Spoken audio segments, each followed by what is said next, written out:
For more than 30 years, Thrustmaster has been supplying high-quality thrusters to the offshore industry. I got into this business really by chance. I worked for a manufacturer in the downstream petroleum equipment business for a centrifugal pump manufacturer. And they transferred me from Holland to Houston in 79. That's 36 years ago already. At that time, Houston was an amazing place. Business was booming everywhere. You couldn't help but be successful. And I took the chance to quit Bauer Injection and start my own business at that time, in that great business climate of Houston. And I started a trading company, and I was trading various types of capital equipment, selling primarily to the large engineering construction companies in Houston.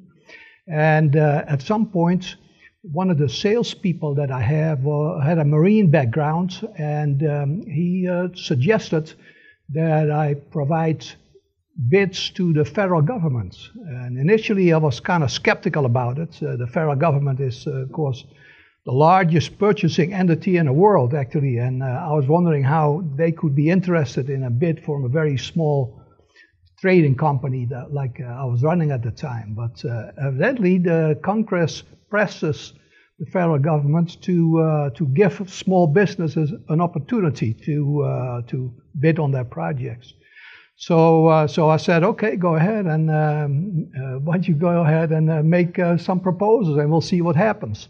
And sure enough, after a couple of months, he came in and he says, we got a contract from the U.S. Army Corps of Engineers for a small propulsion unit outboard. And I said, what is a propulsion unit outboard? So he explained it to me. It's basically an industrial type outboard motor, a diesel engine with a long stem and a propeller to propel not a little speedboat, but to propel a barge. And the plan was we were going to purchase it. We had a bid from a company in Europe. We were going to purchase it and then resell it, and we had agreed on a contract price about 15% above what our cost was. So that looked pretty good to me. So we got the contract from the U.S. Army Corps of Engineers, and we placed our order with the supplier, and we didn't get any response from the supplier. So when we tried contacting the supplier by telephone and by fax at that time, we couldn't get any response anymore. And pretty soon we learned that manufacturer had disappeared. So we no longer had a supplier of a propulsion unit outboard. We checked a few other possible sources, but their prices were quite a bit higher than the price that we had sold it for to the Army Corps of Engineers.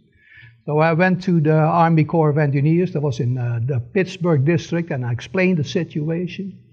And I said, so you appreciate that we can't fill this contract here, so why don't you take the contract back and place it to the next low bidder? And there was a contract officer there, and a lady. She looked me in the eyes and she said, Mr. Bekker, I don't think you understand.